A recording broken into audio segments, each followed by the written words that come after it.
Hi guys, magluluto tayo ngayon ng tortang talong with ampalaya. Ayan yung ating ampalaya at yung talong. Mga sangkap natin, sibuyas at bawang.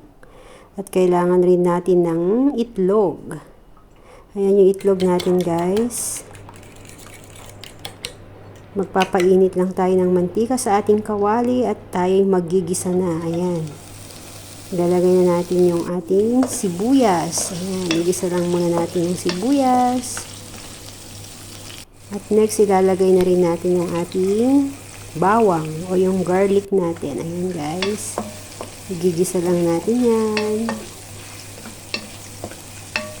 Halu-haluin. Halu-haluin lang natin.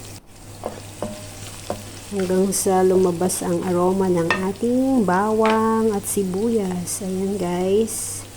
At pagkatapos, ilalagay na rin natin yung ating talong at ampalaya. Ayan guys. Gigisa na natin ang ating mga gulay. Ayan. Tapos maglalagay tayo ng asin guys. Ayan, naglagay ako ng asin. Gigisa lang natin yan guys ng mga 3 to 4 minutes. Ayan.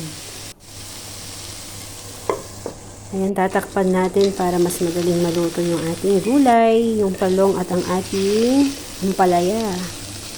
Ayan guys, halu-haluin lang natin. Yummy yummy na ulam. Simpleng ulam pero masustansya. Ayan, ilagay ko na rin yung nagisa nating gulay. Ilagay natin sa itlog. Ayan. I-mix natin sa itlog. Naglagay ako ng paminta guys. Ayan. Ayan, ready na ang ating ampalaya at talong guys. Ayan ang ating mixture. Ready. Magpapainit tayo ulit sa mantika. Ayan. Lalagay na natin.